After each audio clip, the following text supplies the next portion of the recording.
I look at what's happening right now with open arms. These systems and these services and these countries and all that, this hasn't served me my entire life. I'm okay with us ripping this apart and building this back up again. My only hope is that we don't end up in World War III, right? And end up in a nuclear winter, having to wake ourselves up. That's the only thing that I have any fear around. And everything else is absolutely necessary. Because we're so numb that we really need to get knocked over the head a few times to wake ourselves up as a group of people across this planet. So, it needs to happen.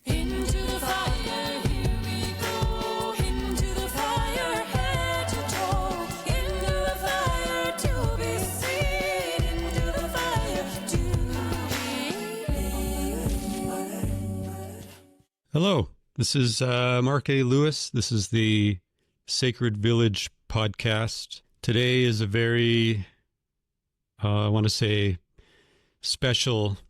I'm getting right into it right away here because I have, there's a teaching that just comes to mind every time I use that word special, from an elder that I came across many, many years ago, distinguishing what it means to be special and what it means to be unique.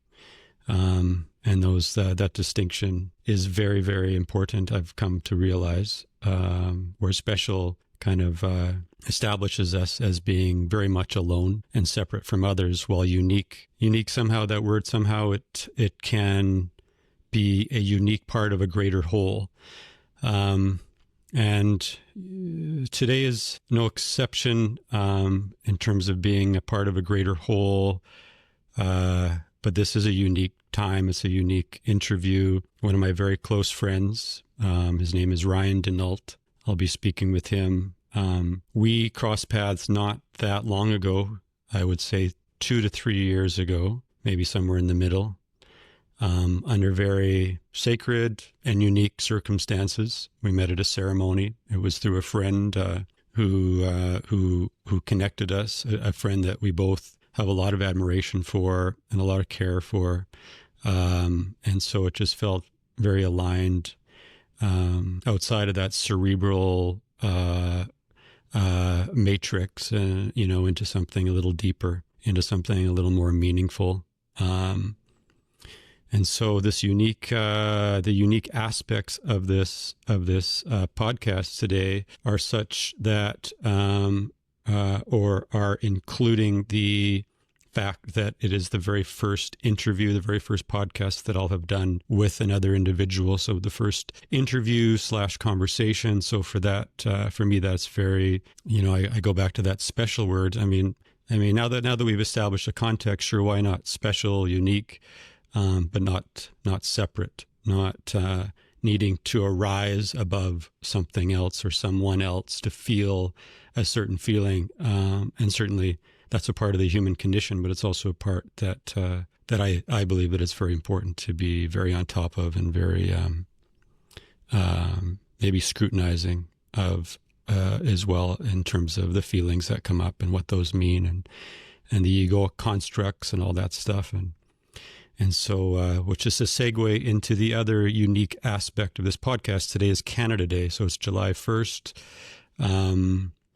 Canada Day. Yeah, my family and I will be going to a Canada Day celebration after this podcast. I think Ryan has a similar agenda, but I'll let him speak about that in a moment. But those, we're gathering with people we don't know. For me personally, I'll be enjoying music. I'll be enjoying some connection, but I'll also be feeling a little bit of that sense of being an outsider. I've never, it's part of my personality where I sort of feel like there's a bit of a wound there for me to look at in terms of being, taking a step into a community dynamic. But there's also an aspect of the archetype that I carry and that I embody, which is to be viewing, to be witnessing, a little bit on the outside, but again, not completely, because we're not separate. And so, these eagle-like aspects, they're important to me.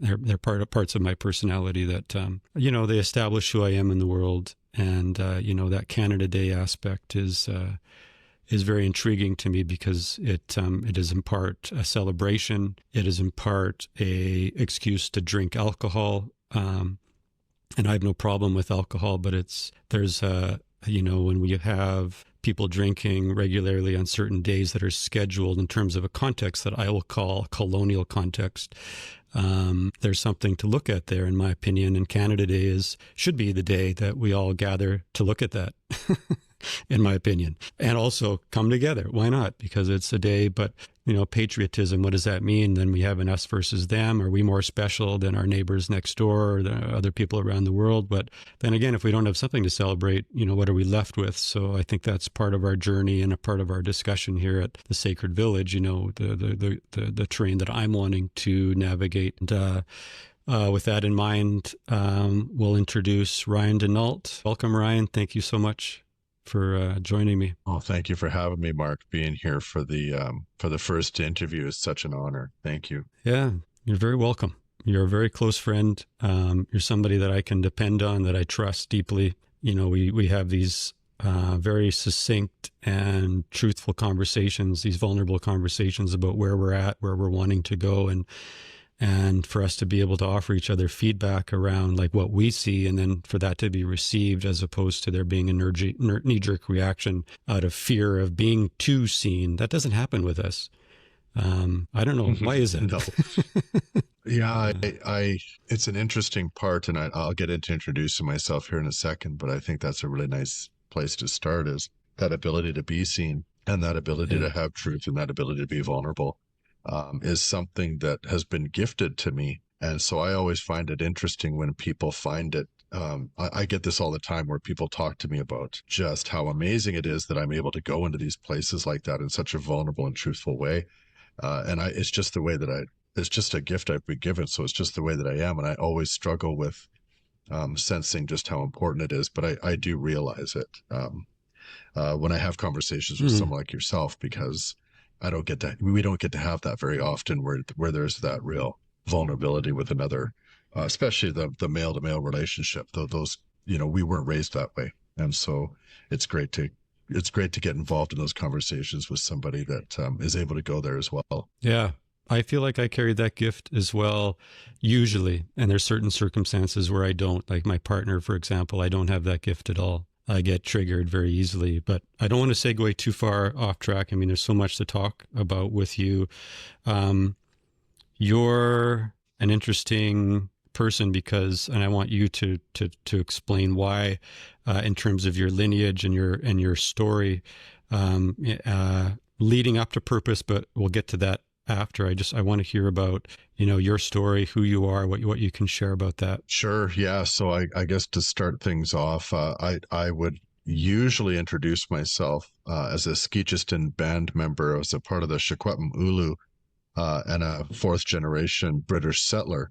I've recently learned that I'm not just of British ancestry on that side of my family. And again, funny enough, I'm searching back to my Indigenous roots as a part of my healing, because I was raised in a very white family dynamic. And coming back to that lineage, I'm also learning a lot about the other lineage too. So I guess now I'll introduce myself as a Skitchistan band member and a European, fourth generation European settler in the interior British Columbia. I have a very interesting perspective on the world, and I think it's really interesting that you and I are talking on Canada Day, because I've battled my entire life with being the colonizer and the colonized all in one body. And so Canada Day always holds a bit of a different lens for me. It's interesting to talk about the birth of a country when my country's been here for 10,000 plus years. So the celebration seems a bit strange at times.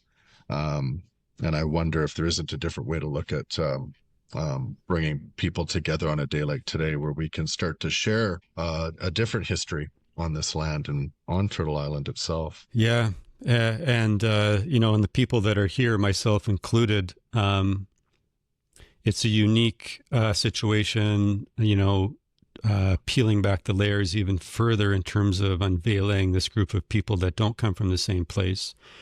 Very few of them have a connection to the country where they're from, or if they do, it's certainly been affected by distance, by generations of having lived in Canada, creating a sense of a Canadian identity, which is certainly a part of Canada Day. It's, in my opinion, it would Mm-hmm. be a part of branding. It would be a part of, giving people a sense of identities, for many reasons, partly gross domestic product, from the point of view of the government and the benefit of the economy of the entire country. But also, if we were to go to war, we need people to be identifying, with that patriotism.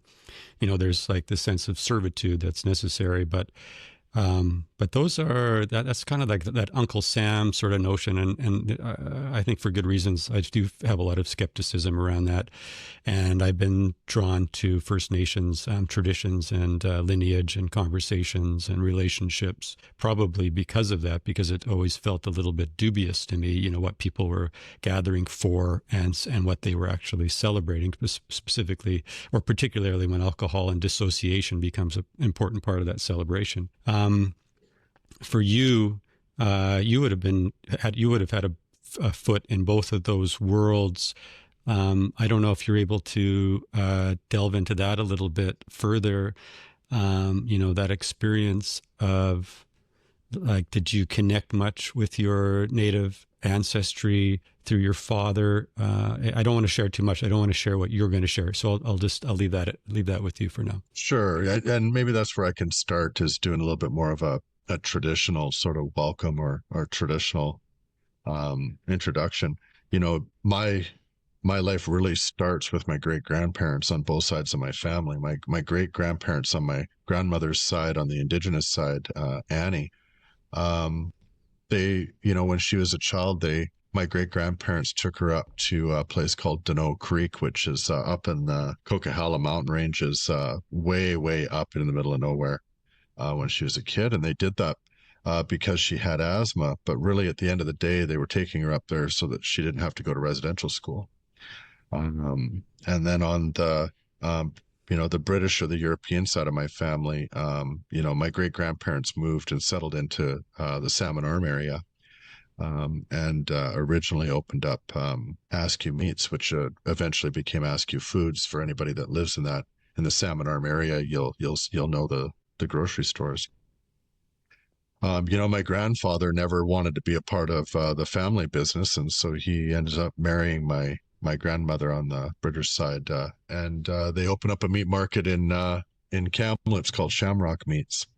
Um, my grandfather on the British side ends up meeting my grandfather on the Indigenous side, because my grandfather on the Indigenous side is very successful. He's working for CN Railway, and he also has a ranch, a cattle ranch. And so my grandparents interacted with one another before my parents were ever born, working in the meat industry.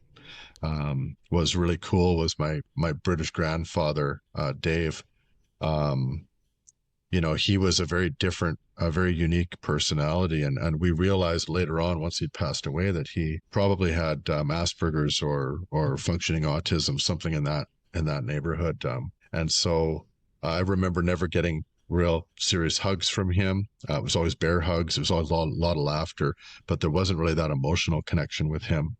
Um, but the one thing that came with him was he didn't really see skin tone. He didn't see skin color. And so when he was doing business, it didn't matter if the business or the ranch was an Indigenous owned ranch. He didn't see it that way. And so he had a lot of these really lovely interactions as an adult in community where, really there would have been a lot of racism there had he been built a different way as a human being. So it's really interesting that he didn't see it that way. And that led my mom to being able to grow up in an environment that was very inclusive. The meat market was always they were always taking any of the leftovers and making stews and soups and giving them out to the less fortunate out of the back of the business, which of course were some of the Chinese that had come through with the railway, and then obviously Indigenous families that were struggling. And they were always really inclusive as a business, and my grandfather was always very inclusive. And so my mom grew up in that environment. On the Indigenous side of back to my Indigenous side, I was talking about my grandfather and how unbelievably successful he was for an Indigenous man back in the 40s and 50s. He was very well off. Unfortunately, one night coming back from work, he died in a railway accident. and technically wasn't working at the time. And for many of the listeners may or may not know, pre 1950, an Indigenous person isn't considered human, and an Indigenous person is also not allowed to vote, and are not considered citizens at this point. And so when my grandfather passes away in this railway accident, he decides he's technically not working, and they decide not to give my grandmother the death benefit, and she has no recourse. There's nothing that she can do. She can't even write them a letter asking them to reconsider. And so when she gets that news, she has a really difficult decision to make, because again, at this time, pre 1960, an Indigenous woman that has to ask for help from the federal government has to give up her status. And so my grandmother gives up her status in order to survive. At this time, they had 4 children under the age of 5, and she was pregnant with the 5th. And so she had to get assistance from the government, had to give up her status. When she gave up her status, the Skeetiston band kicked her off the land and asked her to leave. And so she ends up in Kamloops. And so my dad and my aunts and my uncles all end up in Kamloops with my grandma. And funny enough, here's the silver lining to these stories that always seems to show up. Because my grandmother no longer has status, her children no longer have status or are considered Indian. And so they don't go to residential school. And so because of those 2 stories with my grandmother and with my dad and my aunts and my uncles, I'm 3rd generation removed from the residential school system, which is very rare in this time. And so my mom and my dad with your mom, with your grandma, was she white passing, or was she just very obviously Native? Very obviously Native.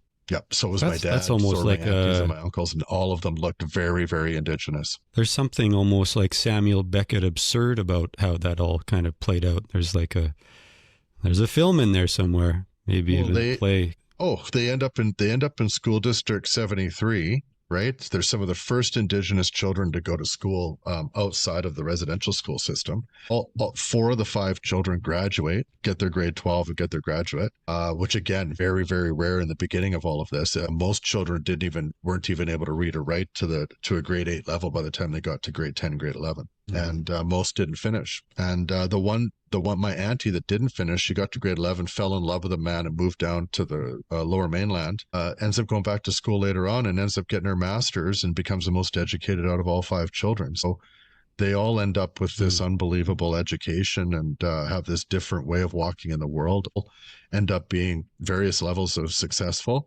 Almost all of them to a person end up with either alcohol or drug issues. That gets passed down to me in my life. I mean, when you were talking about, where, what does Canada Day feel like for me, or what's unique about Canada Day to me? When I was younger, because of what happened to my grandma, she walked away from any Indigenous lineage, any Indigenous practices. We didn't go to powwow. We didn't learn the bead. We didn't learn the language. It was just severed from us. When she got kicked off the reserve, she just severed relations.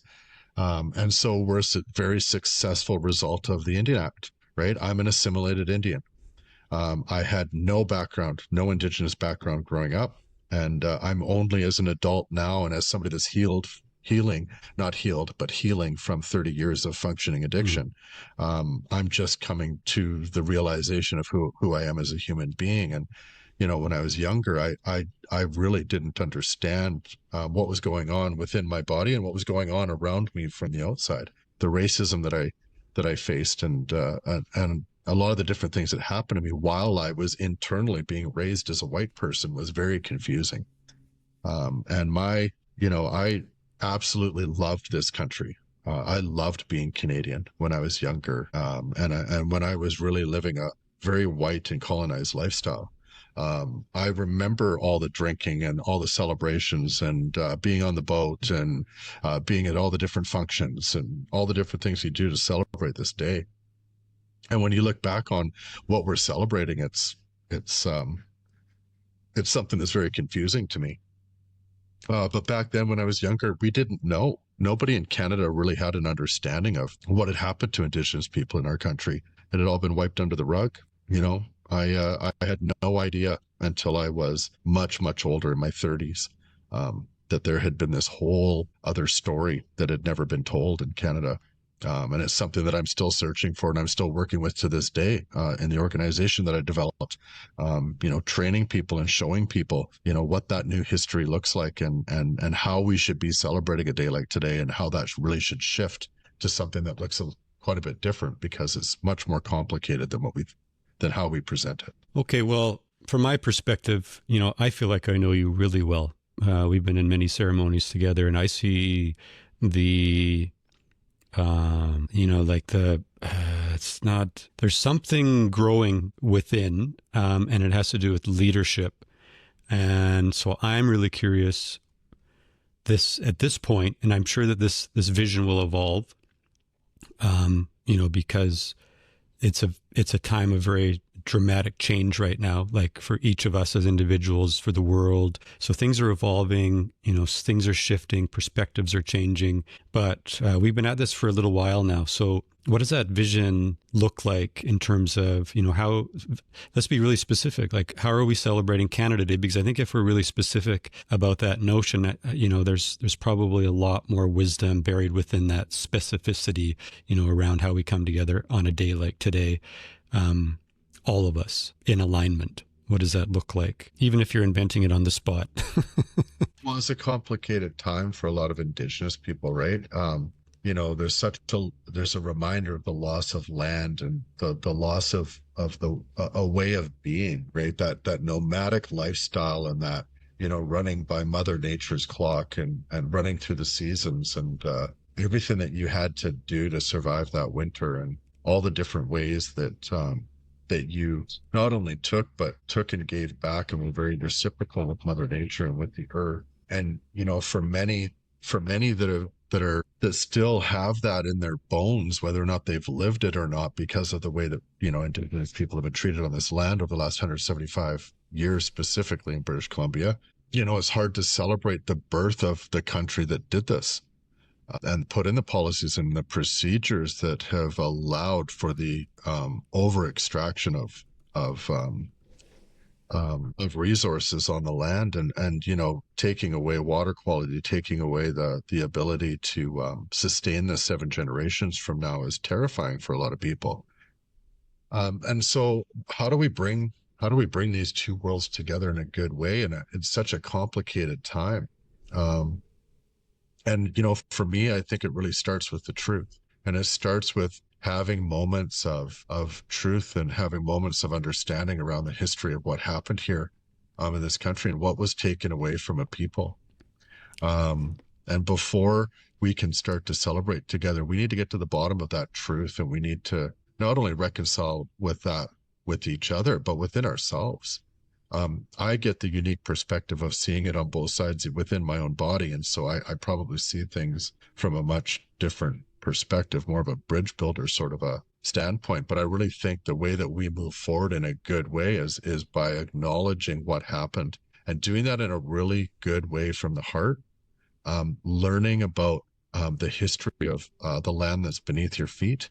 And really getting diligent about that, starting to understand all the different countries and all the different ways of being and different languages and different resources you have across this country within different Indigenous countries and different Indigenous lands. Getting to the bottom of having that understanding would be a really good stepping stone to being able to celebrate in a different way. Recognizing when you're in Kamloops that you're not just in Kamloops, that you're also in the Secwepemc, and that's an entire country. Learning all of these things would be really, really great. And then starting to reframe it, right? It doesn't mean erasing celebration. It's sort of talking about, widening our lens of understanding and making it more inclusive and having a better truth around it so that all walks of life from this country can come in and celebrate this together and walk alongside while we talk about a much richer and a much fuller history when we start talking about something that goes much further than the 250 plus years that we're talking about for Canada. It seems like a big hill to climb.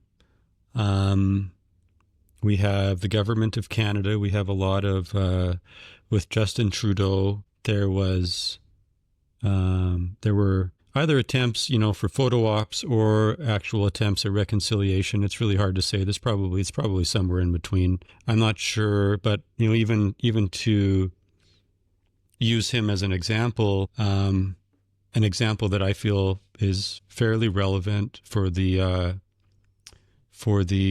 wider sort of, not everybody, but a generalization that kind of fits the bill for the majority of the settler Canadians, the European descendants, and where there's a lot of talking the talk, but walking the walk. Having an actual depth of having the ability to understand at a depth that's meaningful. For me, I'm definitely I do have suspicion around, and when I say suspicion around, it's not really my business. I don't really care, except for the point that without that depth of understanding, no meaningful change will actually come of any discussion or presentation or sort of ceremony. Is it a ceremony when the prime minister shows up and there's some drums, people are playing their drums, and we're feeling that depth of song, but who's feeling that depth of song, and what is the meaning of that? What's the meaning of the communication that's happening? And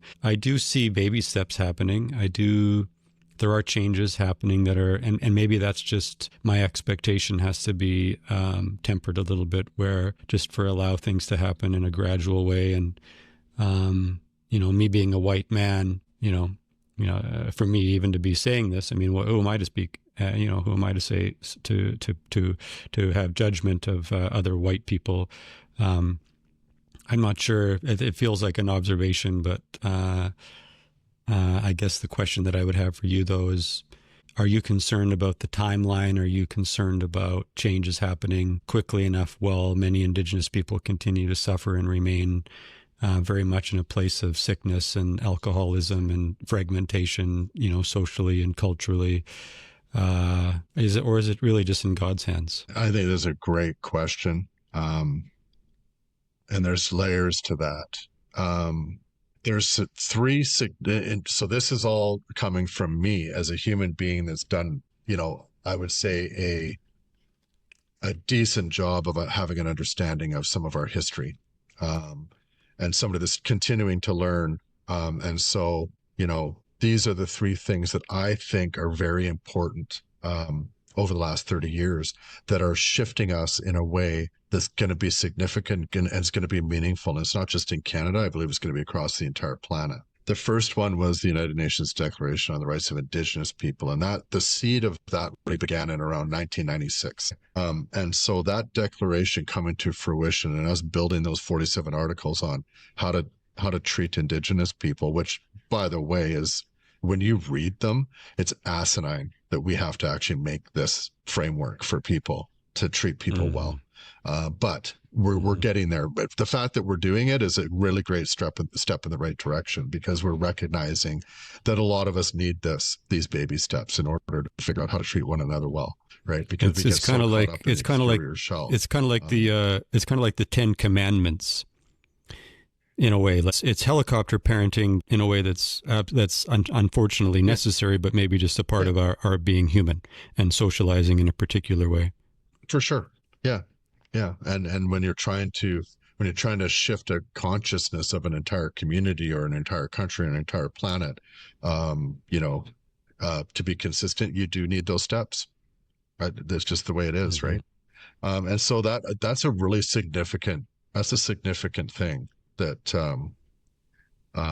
happened across the planet. The planet as a whole has agreed that Indigenous communities have been treated terribly, and that they deserve to practice their spiritual rights, their traditional rights, their physical rights in a way that's meaningful, and that they should have free, prior, and informed consent around what happens to the lands that they've lived on for eternity, essentially.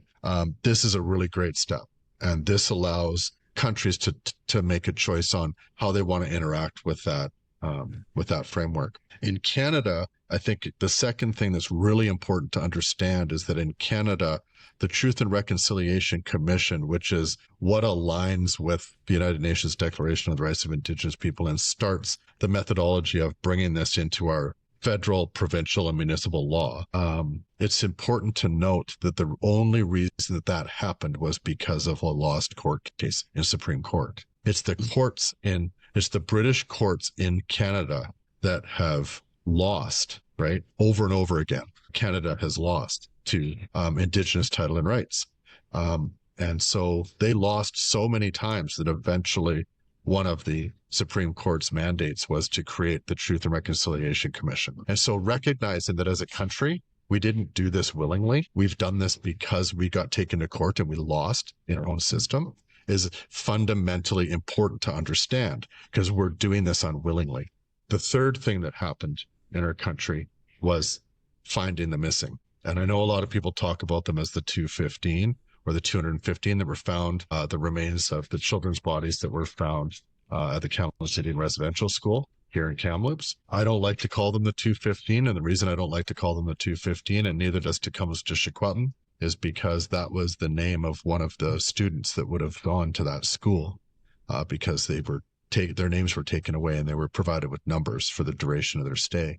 And so we don't like to call it the 215 because that's highlighting one child instead of all of the children that were missing. And so we like to call them the missing.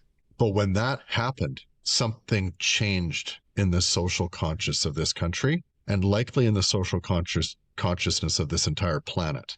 That news story went viral and it went worldwide when those children were found. And from that moment on, people have heard me differently. And when I go out there and I do training on the truth, when I talk about the history of Canada from an Indigenous perspective, when I talk about cultural safety training and how to create safe spaces for people to heal, people hear me differently since 2021 and since those children were found. And I believe that those children chose when to be heard. And they waited, and they waited, and they waited. And they waited for #MeToo, and they waited for Black Lives Matter, and then they showed up. And I don't think if those other two things had happened prior, I don't think our ears would have been ready to hear it. But after hearing it, after our opening ourselves up and opening our heart in a different way, I believe we now can feel what it would have felt like to have your child taken from you. I believe we can feel what it would have felt like to be a child that was 4 or 5 years old and to be taken away from your home.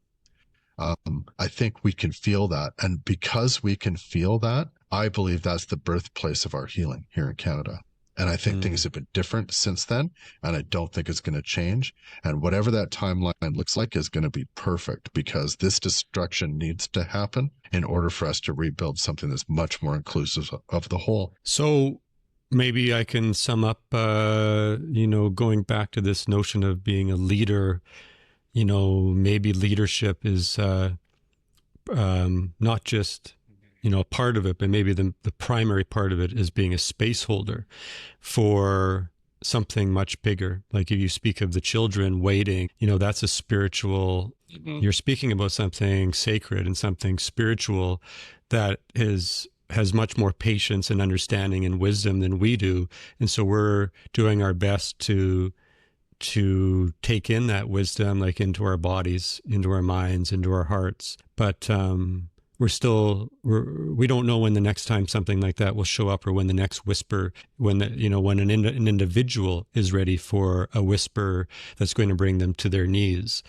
So it does feel like leadership is really about, primarily about being able to hold space for when that shows up in a container, to allow that to show up, assuming we have any say in it whatsoever. Assuming we have any say in it whatsoever when that shows up. It's more about being ready for when it does show up and holding space for it, and letting people know, no, this is real and it's okay to grieve and it's okay to feel. And then learning, as we're on our paths together here too, learning to do that ourselves. Yeah. Well, and you were talking about the timing of things, right? And the personal and the community and the relational, it all seems to coexist in these unbelievably poetic and painful and exhilarating ways, right? Like I've never been able to ascend without going through some critical pain, right? Like Mm-hmm. I have to face something in order to elevate. And usually what I'm facing, I don't want to, right? And so we're being forced with that within ourselves. We're being forced in that within our communities. We're being forced through that within our provinces, within our countries, within the planet, right? I look at what's happening right now with open arms. These systems and these services and these countries and all that, this hasn't served me my entire life. I'm okay with us ripping this apart and building this back up again. My only hope is that we don't end up in World War III, right? And end up in a nuclear winter, having to wake ourselves up. That's the only thing that I have any fear around. And everything else is absolutely necessary because we're so numb that we really need to get knocked over the head a few times to wake ourselves up as a group of people across this planet. So, it needs to happen. And yeah, when I look at my personal journey, and I was just going to say, burning from the explosion of a nuclear bomb and radiation sickness. Somehow that's connected to being willing to feel, the winds of change in your, in a feeling world. And so when you say that, I hope that it doesn't come to that. It does feel like the two there is a relationship there, that willingness to allow things to change in a good way, and as opposed to getting your ass kicked and many generations suffering, through something, and forcing that suffering to get to the other side. Right. Yeah. Mm-hmm. But I mean, if I look at what's happening internally right now for me, and I'm happy to share, this stuff, right? I mean, in ceremony, I've been going through a lot of destruction within, and repurposing and rebirth of these things that are showing up that I still have a hard time explaining.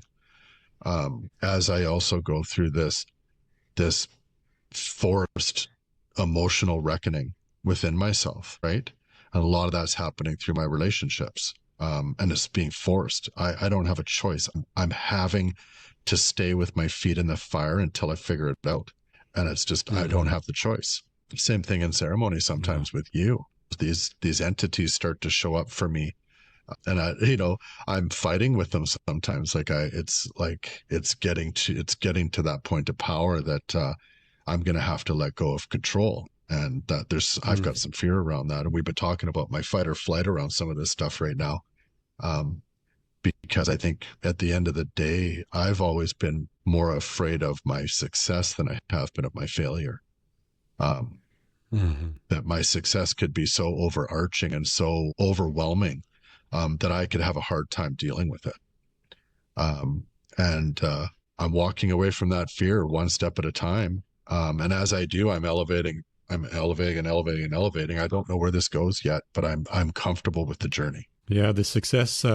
And I think every one of us is being forced into our own version of that right now. Yeah, so success, that's interesting to me because I don't understand it fully about being afraid of success, but I feel like you're absolutely right. And I just sense like our failure, we know how to compartmentalize that. We know how to sedate it. We know how to feel those feelings. We know how to tell stories around it about being a victim, but actually being, successful or let's say in your true nature and being truly aligned. It is a space that doesn't have the same,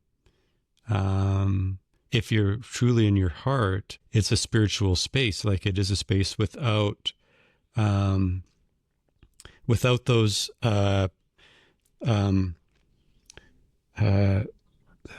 those aspects of existence that we use to give ourselves and the illusion of control. So again, like the story of being a victim, I can work with that. I can share my victim story with other people. I can stay in my house. I can play my video games or watch TV, or, I could do the job that's really more about feeling safe as opposed to being authentic. I can do those things because people seem to encourage that too, is like working on that, those habits or those choices that really are about coexisting within the colonized construct. And so coming outside of that and being authentic and being our heart it's funny because I feel like being in our heart and being authentic is synonymous with decolonization. Which has everything and nothing to being Indigenous. But these spiritual kind of ways of concepts or choices or ways of being, they're all connected. They're all under the same, under the eyes of God, and they're all bringing us and leading us in different directions. Like I was just reflecting that you mentioned the powwow, and I don't feel like I want to go there. I feel like I can see it from a distance, but that it's not for me. And maybe if I go, I'll be, as a guest and be in the sidelines. But I really feel like that's a celebration of a particular type of people from a particular background, a lineage, part of the earth, where there are other Indigenous ceremonies where I do feel very much invited because there's like this direct connection with God that is really very personal. But I'm curious about, what about the settlers and the white people? Instead of drinking on Canada Day, what's going to be here in 200 years that looks like a powwow, but is for people that are open-hearted and aligned and decolonized, who are from that assimilated culture today? I'm curious about that too. But yeah, I don't know if you want to share in any of those meanderings, but Yeah, bringing back ceremonies is it's such an interesting thing to watch from a distance, and to even be a part of some of the closer interactions with it, right? So much was taken away through this attempted assimilation that what's coming back at times is a little bit fragmented in the beginning, but then as people reconnect to source, the frameworks start to show up in these different ways. And so just watching all of that play out right now and watching that openness to, like Kamloopa, right? Kamloopa was this weekend and they open it up for the general public. Everybody's invited. There isn't one person that isn't invited. There's no barrier to that, right? That's unique. That's a different way of going about things. And I welcome lowering all of those boundaries and all of those barriers. I honestly believe that I don't believe we can fully get rid of the colonial construct that we've got on in this country at this point. But what I do think we can do is we can pull it back to the bare bones of what allows us to sort of stay sane within this vortex of this country. But rebuilding it back, like peeling back that onion as far as we can and building it back with the inclusion of not just an Indigenous worldview, but of the worldviews of the people that are coming from all the different countries that they're coming from, and building something that really includes everybody, but also honors the longer history of this land and of Turtle Island. I think if we go in any of those directions, I think we're heading in some great directions. But I believe everybody has to lower anything that involves fear. So being afraid to share, being afraid to accept, being afraid to show up, all of the things that are anything that creates fear within you is something that I believe you need to step through. I don't care if go ahead and feel it all you want, but we need to start walking through that and finding each other on the other side of that. Yeah, I agree fully. I also do believe on a spiritual level, there's something else that needs to be eventually incorporated into that vision. And you may agree with this also, but which is that there is such a thing as being a steward of this land that does connect to being Indigenous. And for me, I'll just speak, I'll speak about my ceremony to a degree here, the vision that I've had in many different ways, which is to say that there is a responsibility for Indigenous people to continue with their traditions that help them connect to the ground, to the earth, and to the ground that they walk on. And it's not that other people can't do that, but there is a calling that I see for Indigenous people to do that in a slightly different way, in a slightly deeper way, because when they become ancestors, they are part of a melting pot of there's like something very unique and again, that's special. Just gonna, I've already established that word. I just say that tread lightly with that word, but there is something really special and beautiful about that relationship, and for that to be seen. We're so similar, like we're 99% similar, but we're also 1% different. And I'm going to honor that, and I'm going to recognize that, and I'm going to bring awareness and consciousness to that. So then I know that piece is fulfilled by you, because you're also looking out for me. There's a connection for sure. But there's a connection that Indigenous people have to their ancestors and to some knowledge that I believe anybody could tap into, but Indigenous people have learned and continued to work with that knowledge for time immemorial. And there's Yeah. stuff that even, I agree with you. There are things that show up once you've calmed yourself down enough to hear the whispers. There's things that show up that are not explainable from this way of understanding things. And so you have to allow for that. And it happens within my body. In ceremony, there's these beasts and these animals that are showing up, and, you know, I'm simply a vessel in that situation. Right. And I'm listening while it's all transpiring, and I'm viewing it while it's all transpiring. And there's knowledge that comes from those lessons that are happening in those moments within me. And now I walk out on the land, and all of a sudden I can see things that, when I'm working with scientists on some of these projects that I work on around and land use planning and extraction industry, I'm talking to these scientists that have 20, 30, 40 years of knowledge behind them. And somehow I'm not only holding my own in these conversations, I'm bringing knowledge to this conversation that seems so simple to me, but is getting these profound reactions from other people. And I can't explain why I know it.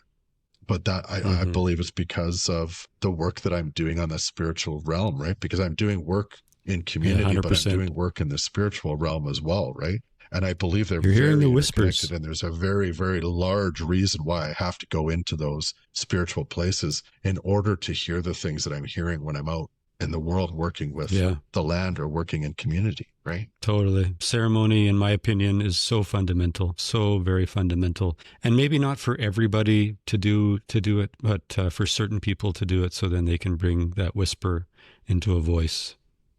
And when you bring that to a scientific conversation, to people that are open to hearing it, and you've got both sides, the Indigenous knowledge side and the contemporary science side, I believe that's going to answer so many of our ailments right there. When we get to a place where we trust each other enough to break down the barriers and just have these really in-depth conversations, but around science and around Indigenous knowledge or Indigenous science. You bring those two worlds together, I think you can tackle things that you never thought you could.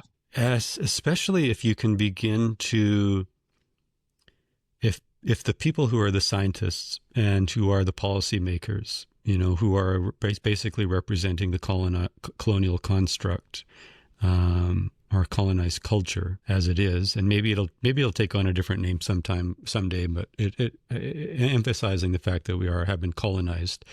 And we are colonizers, and we have been colonized, all of us. And so there's this whole dimension of thought and patterns of thought and stored emotion that is part and parcel with that term. But if we can get to a point where, let's say, the scientist or the policymaker isn't necessarily doing ceremony, but they're looking at that elder, and they know that elder has knowledge, and they want to hear that knowledge, and they want to hear that point of view, and they're looking forward to that moment where that little bit of knowledge it transfers in, and for yourself also, who's also an individual, a leader in the community who's also doing ceremony. So the leaders and the elders, where the white people, let's call them, because they're all different colors and shapes and sizes, of course, but the colonized people is more appropriate, actually. The assimilated people they have their ears open in anticipation of hearing that bit of knowledge that communicates the whisper from spirit, from that deeper wisdom, as opposed to having no idea about it, having absolutely no, no orientation for searching for it, but dismissing everything that an individual says because of another sort of orientation and judgment that, comes from their own shit that they haven't dealt with. Usually based on fear. Forward to that day. And usually based in fear. 100%. Yeah. When you start judging the outside of somebody, you're either trying to take them over or you're afraid of them. It's one or the other. Yeah. Totally. You're trying domination, to dismiss them to a place where you can step over them and you can feel good about it, or you're afraid of them, and so you're taking them out before they do what you think they might do to you. That's it. One of the things I did want to talk about. I really like how you're putting that, because it is. Yeah. Yeah. I It's was that just going simple. to say about the domination, sublimation. I'm glad that you're framing it that way, because it really puts it into the perspective of those who dominate are afraid of being dominated. Yes. I don't know that there's very many people in the world who are just looking for the feeling of dominating for the fun of it. I don't know that that exists It, as nearly as much as usually we it's a make trauma believe that it response. does. Yeah, Exactly. it's a trauma Exactly. response, and it's a lot. I talk a lot. Exactly. I've started talking quite a bit about. You talk about the colonizer and the colonized, and you talk about where are you on the path of being um, culturally responsible, right? Like where are you on the path Yeah. of being curious instead of judgmental, and not being biased, and getting to a place where you're culturally appropriate.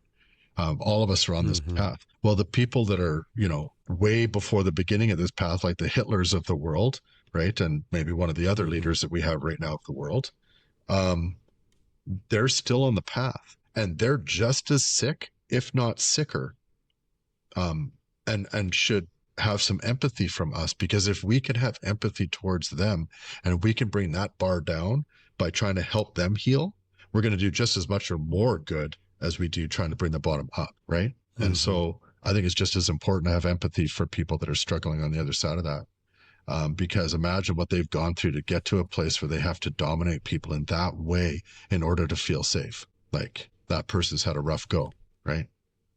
Yeah.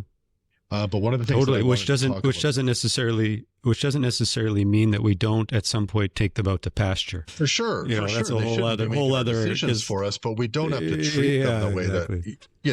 the way that we're treating Yeah, them. Just it just amplifies them to continue to do more and more and more, because you're scaring them yeah, more and more and more by doing what you're doing to them, right? yeah. It's a balance for sure, because I know Yeah, and you're not that helping. right there are and the people that, if you look at the right wing or left wing ideology, the right wing people, they do speak about taking out to pasture a lot more quickly than the left wing people do.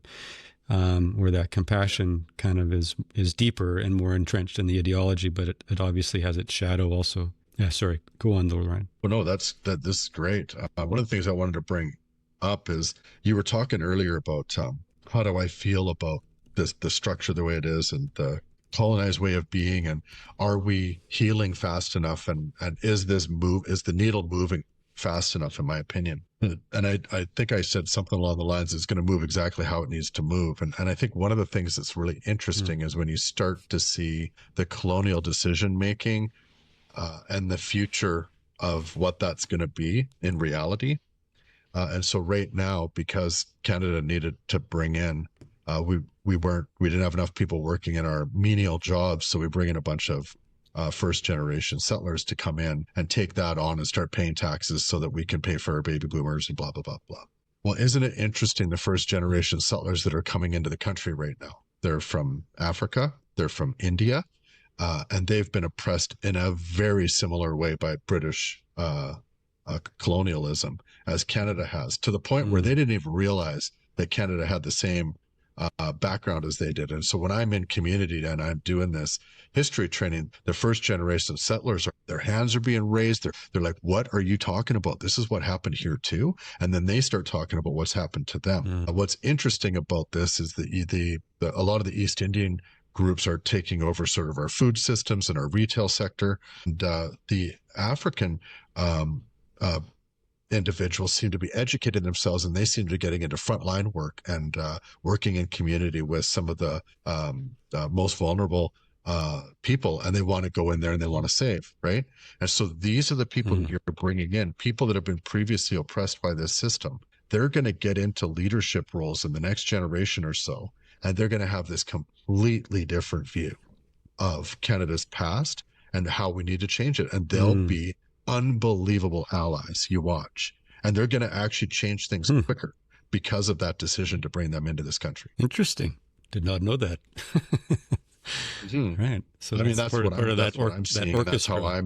That's how I'm Yeah, seeing no, that it. feels very true. Right. Yeah, that feels Mm-hmm. very true. And Yeah. so for me, that's hope, Yeah. right? That's looking at bringing Mm-hmm. in like-minded individuals accidentally to the Indigenous Yeah. way of being, but it's also for many. I mean, don't get me wrong, like that.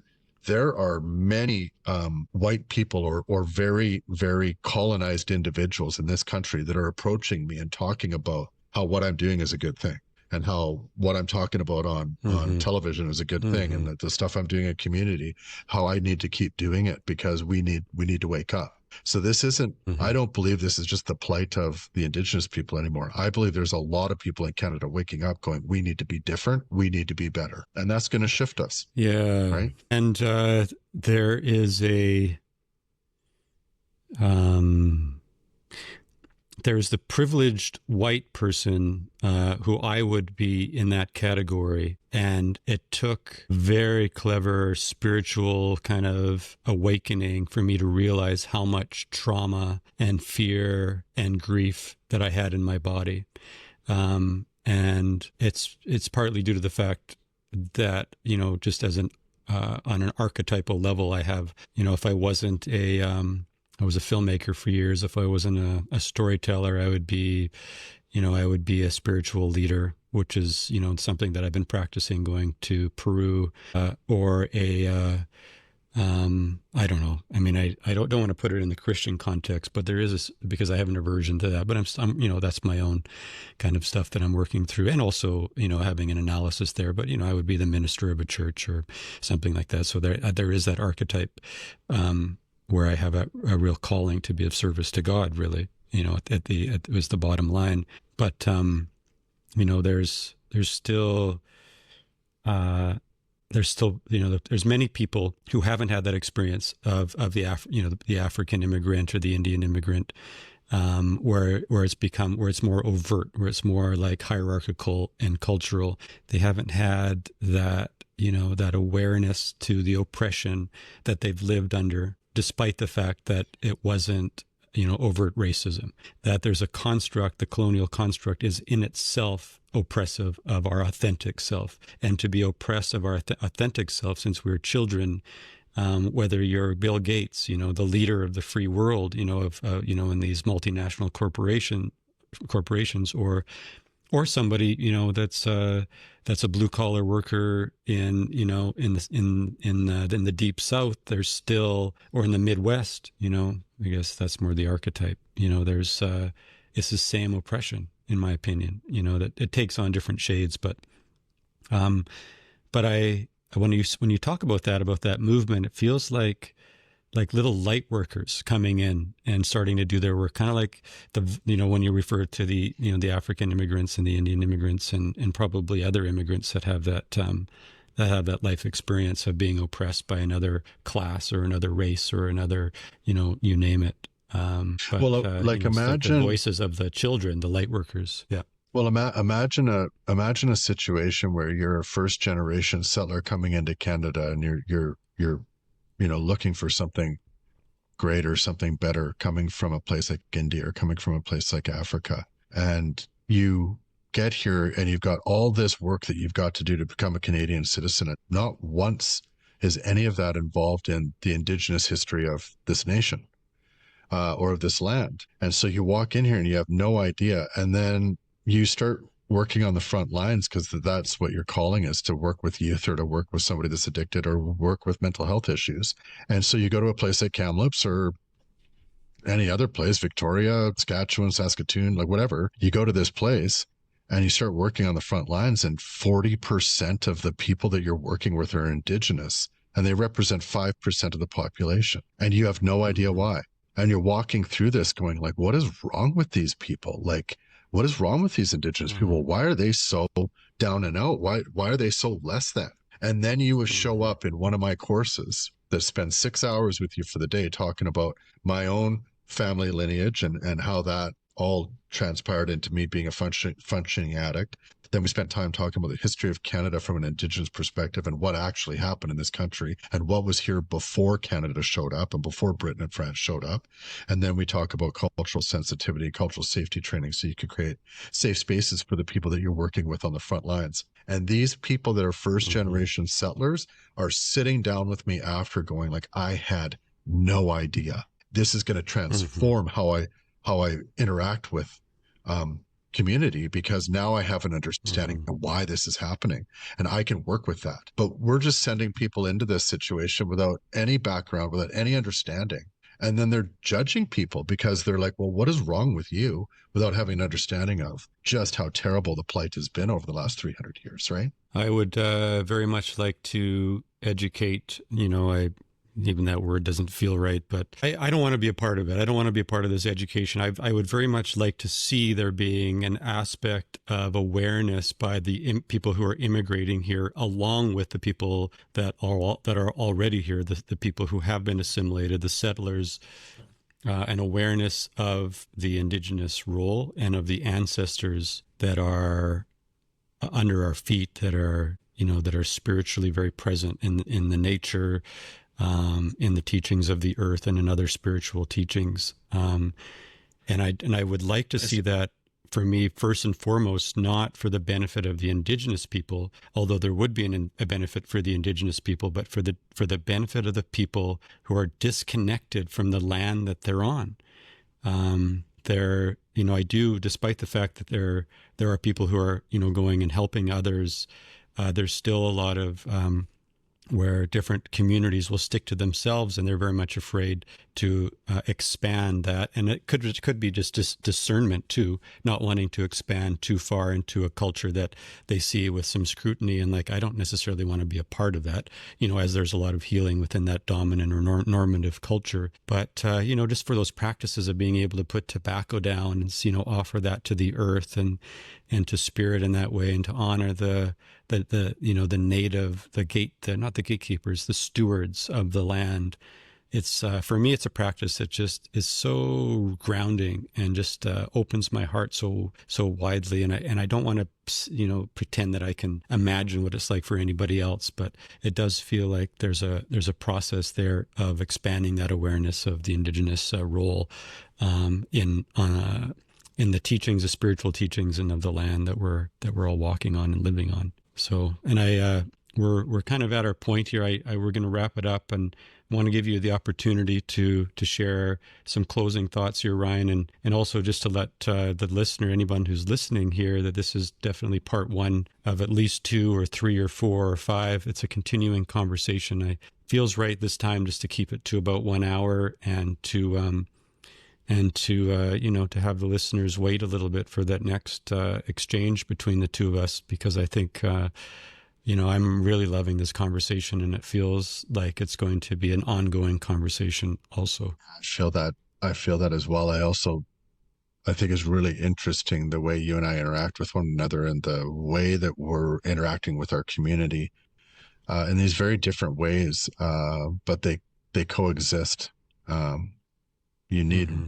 you need both sides of this equation in order to get the full ability to heal, right? And Mm-hmm. I often wonder. Well, I've been very open with you about this. I often wonder how I've ended up in this really cool spiritual realm with you, being offered these things, and being given these experiences that are just flat out not explainable. And I also wonder how far that's gonna take. What will leadership look like when it comes to me?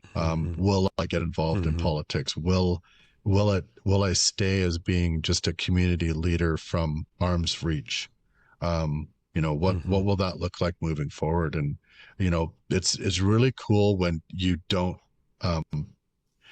try to control outcome anymore, because it allows for the opportunity for any and all of those things to happen, or none of them, depending on what's happening from day to day to day.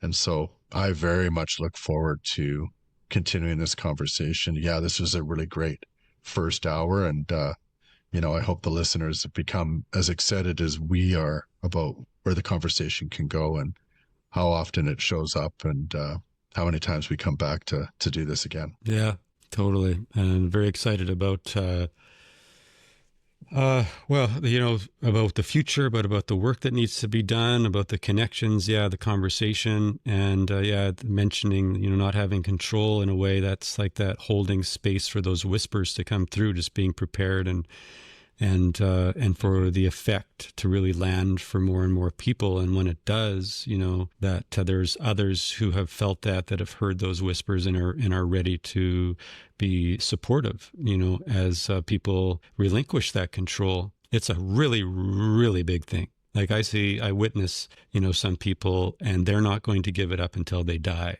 They're not going to, no matter what. Nuclear warfare, all the things thrown right, they're not giving it up, and which is like, what you're giving up is the ability to hear that a whisper from something divine, just so you know. So, but there's a dissonance will place there you on a path. Yeah, something that'll place you on a path that will feel familiar the moment you reach it. But you have to get past that place of relinquishing control. Yeah. It's hard. I mean, and it is hard. And I mean, it's something that I work on every day. I've developed practices of returning to my breath when my body wants to go back to control. And I do ceremony regularly in order to have resets. And I feel like I'm a really good student, and I'm working on it all the time. And my partner, Christina, bless her heart, she's my best teacher, because for some reason she'll show me the spots that need the most work, those deepest wounds from when I was a child, because we're in that household, we're in that familiar setting where I grew up in that kind of an environment, and she gets to be the one that offers that insight into the wounds of my deeper child, experience that still need tending to. So yeah, many layers, and so much gratitude and admiration for you. I'm going to put, with your blessing, I'll put up a bit of information about you and your work and on the website for anybody who wants to check that out. We can actually offer the website. I'll let you offer that right now, actually, Ryan. People that you can direct people to the work that you're doing. Well, yeah, if anybody would like to hear more or reach out, please do. You can email me at ryan@healingbetweenworlds.ca. You can also visit my website at www.healingbetweenworlds.ca, or you can contact me at 250-299-1593. There, you got his number. You can even text him. I'm not giving you my phone number. Oh, yeah, That's I guess right. It's on the website. Thank you so much. Mine's on my website, so why even try? Yeah, exactly. That's what I was just thinking. It feels so personal. Yeah. But, I guess there's a certain amount of trust and, and openness that, that spirit's a part of our world here. Even if it's somebody that wants to try to hijack, it's still a trickster that's coming in with tests that I think we're both up for whatever comes our way in that way also. So, I've dedicated myself to being open and vulnerable and accessible. Yeah. So comes with the territory. Go. Yeah, exactly. And what are we afraid of otherwise? So, this is Mark A. Lewis, your host, and thank you very much to Ryan Denault. You can check out everything that we're doing at the Sacred Village at www.sacredvillagepodcast.com. Have a wonderful day, wonderful Canada Day.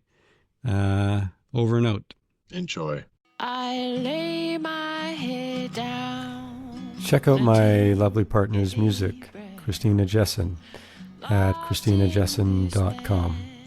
And there's also more information on what we're doing. We're doing a land project up here, traditional land development with a community intention. And if you're interested in any of the retreats that we're a part of and part of organizing, you can find all that information at sacredvillagepodcast.com. Have a wonderful day. Floating down and down like a feather, I floated down and down, and I floated down and down like a feather.